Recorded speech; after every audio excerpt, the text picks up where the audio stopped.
요한계시록 1장 1절부터 3절입니다. 요한계시록 1장 1절부터 3절 말씀입니다. 우리 짧기 때문에 함께 읽어볼게요. 시작.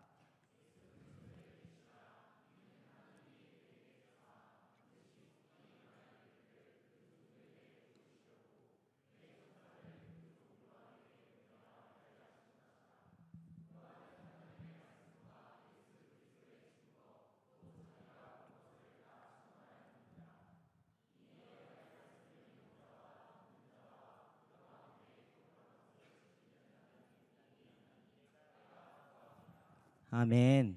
네, 여러분 성경은 참 어렵습니다. 특히 요한계시록은 더 그렇게 느껴지는데요. 안 그래도 어려운데 정말 어려운 표현들이 많이 쓰이죠. 일곱 등잔이며 뿔이며 여러 동물들이 등장합니다. 그러나 요한계시록이라고 해서 더 특별한 의미가 있는 것은 아니에요. 성경 66권은 모두 동일한 메시지를 우리에게 주고 있어요. 성경이 우리에게 주는 메시지는 동일합니다.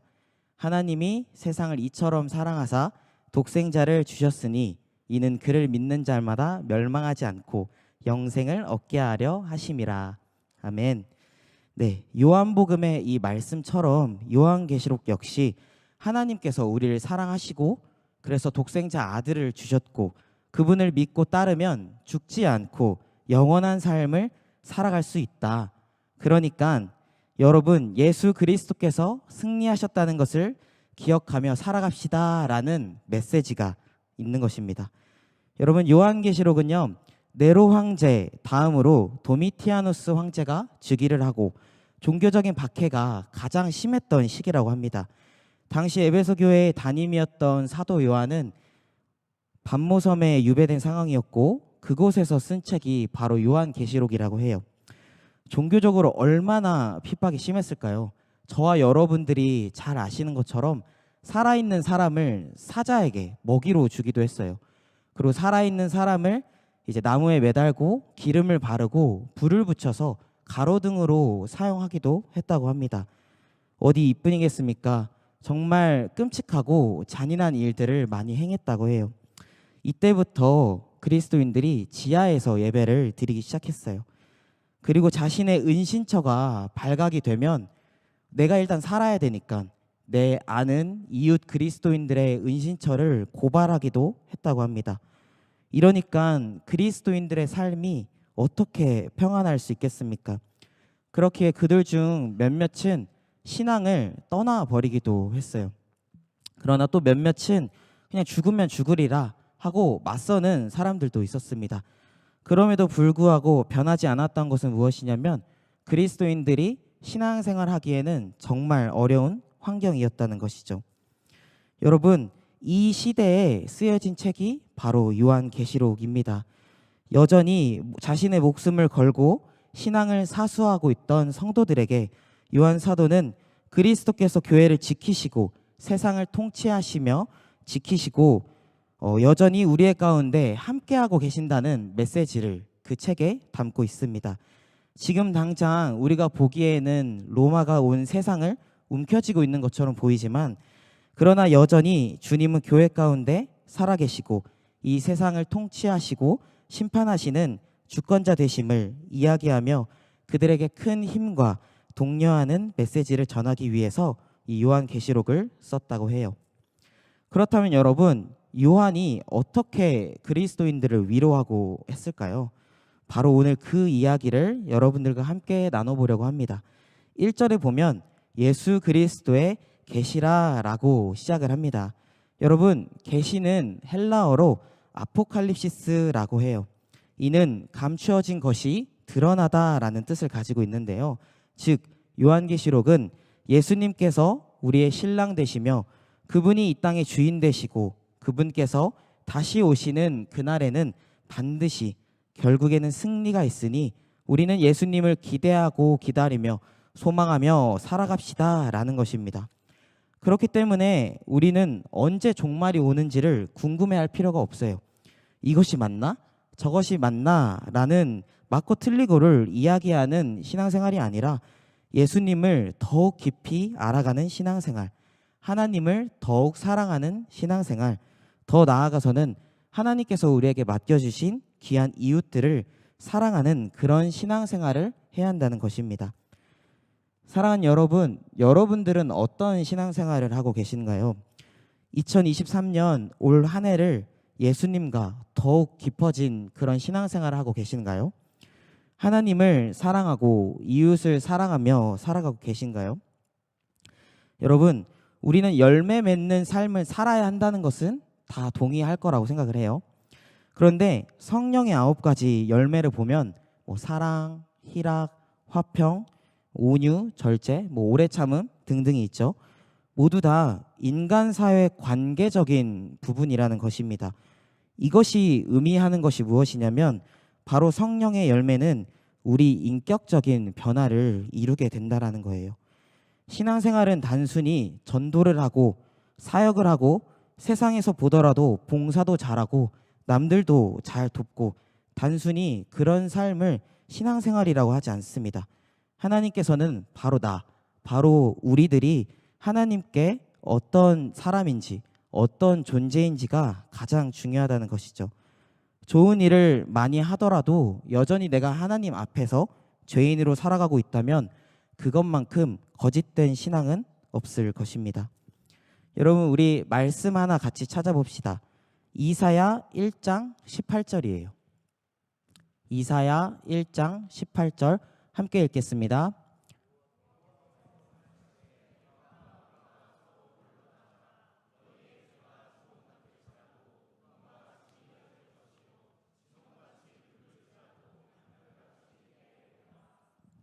아멘. 이 말씀은 제게 올해 주셨던 말씀이에요. 2023년 한 해를 저는 돌아보고 있습니다. 근데 여기 있는 여러분들도 함께 돌아보았으면 좋겠어요. 하나님 앞에 나를 먼저 돌아보는 신앙생활을 하길 원해요. 우리의 죄의 문제는 물론 예수님께서 이미 오셔서 용서를 받았습니다. 그러나 우리는 여전히 죄인이고 예수님께서 승천하면서 보내주신 보혜사 성령님과 함께 성화의 삶을 살아가야 한다는 것입니다. 여기 모인 우리 모두가 하나님 보시기에 기쁜 모습으로 변화되기를 소망합니다. 네, 사도 요한은 계속해서 이야기합니다. 1절에 이는 하나님이 그에게 주사 반드시 속히 일어날 일들을 그 종들에게 보이시려고 그의 천사를 그 종 요한에게 보내어 알게 하신 것이라. 여기서 우리가 주목할 단어가 2개 있어요. 첫 번째는 반드시입니다. 사랑하는 여러분, 예수님께서는 반드시 오십니다. 예수님께서는 반드시 다시 오셔요. 그렇다면 언제 다시 오실까요? 네, 여기서 2번째 주목할 단어는 속히입니다. 어린 시절에 있었던 일인데요. 저희 어머니께서는 밤 9시에 늘 퇴근을 하셨어요. 그래서 저와 동생들은 일을 갔다가 다시 돌아오실 우리 어머니를 기다리며 늘 집안 구석구석을 어질러 놓았습니다. 그 장난이 얼마나 심했는지 하루는 쌀푸대를 풀어가지고 온 집안의 구멍들은 막아버렸어요. 그런데 저희 집에 결코 잘 살았던 것은 아니거든요. 근데 이상하게 쌀을 가지고 계속 놀았는데 그날도 동일하게 동생들과 함께 쌀푸대를 엎고 놀고 있었습니다. 시간은 저녁 8시였어요. 그런데 문 밖에서 사람의 인기척이 들리기 시작했습니다. 그때 제 마음이 어땠을까요? 지금처럼 콩닥콩닥 뛰었어요. 엄청 뛰었는데 설마 엄마가 벌써 왔나? 라는 생각들을 했습니다. 시간은 저녁 8시예요. 근데 그럴 리가 없는데 라는 생각과 동시에 어떤 소리가 들렸냐면 아들, 엄마 왔어. 여러분, 예수님께서는 속히 다시 오십니다. 다시 오시는 그때를 아무도 모를 거예요. 9시에 오시는지 8시에 오시는지 아무도 알 수 없습니다. 이는 예수님 역시 그때를 알지 못했다고 했어요. 우리 마가복음 13장 33절 한번 읽어볼까요? 마가복음 13장 33절 시작.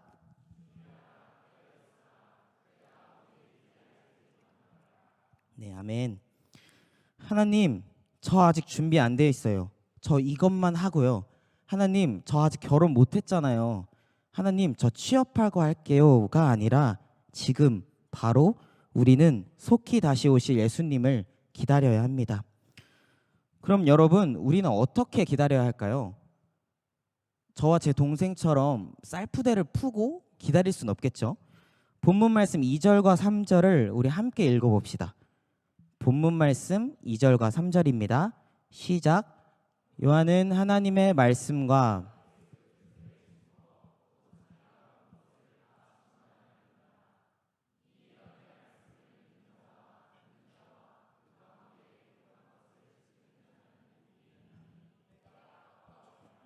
아멘. 네. 여러분, 먼저는 2절에 사도 요한처럼 하나님의 말씀과 예수 그리스도의 증거, 곧 우리가 매일 보고 듣고 느끼는 우리 하나님, 우리 예수님을 우리는 증언해야 합니다.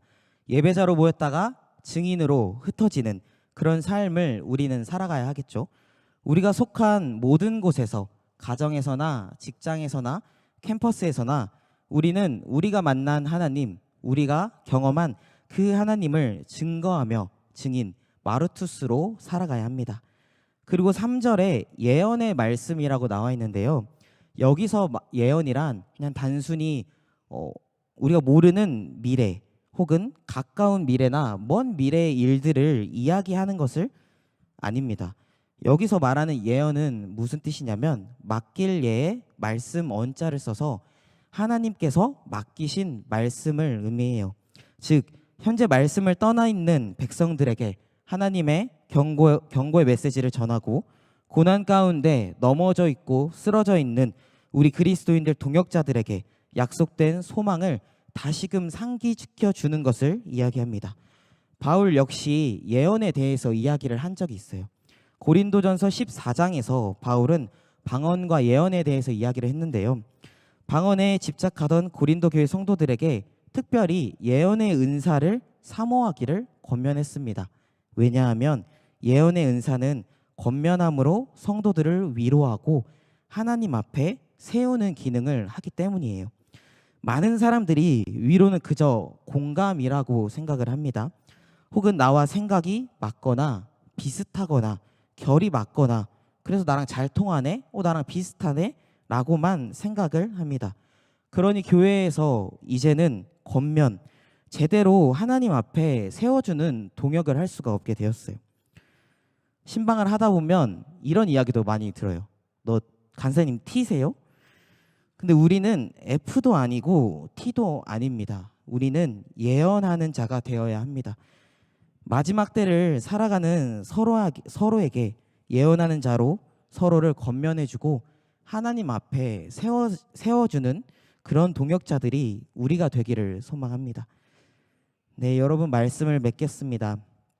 사랑하는 여러분, 예수님께서 임하시는 그날은 정말 아무도 모릅니다. 그렇게 먼저는 2023년 하나님 앞에서 나를 고백합시다. 나는 하나님의 마음에 합한 자로 살아가고 있는가? 예수님과 나는 깊은 교제를 나누고 있는가? 하나님을 사랑하고 우리 이웃들을 사랑하는 인격적인 교제와 변화가 내 삶 가운데 있는가? 우리는 먼저 돌아봅시다. 그리고 다시 한번 결단합시다.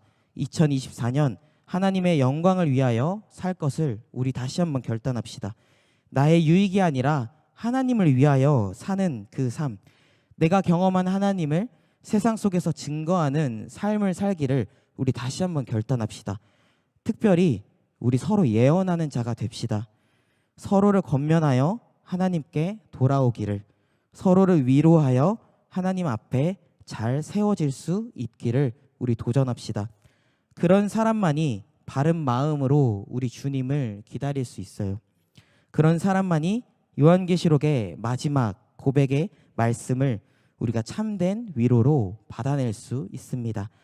마지막으로 요한계시록 22장 20절 말씀 함께 읽고 마무리하겠습니다. 시작. 내가 진실로 속히 오리라 하시거늘 아멘. 주 예수여 오시옵소서. 아멘. 기도하겠습니다.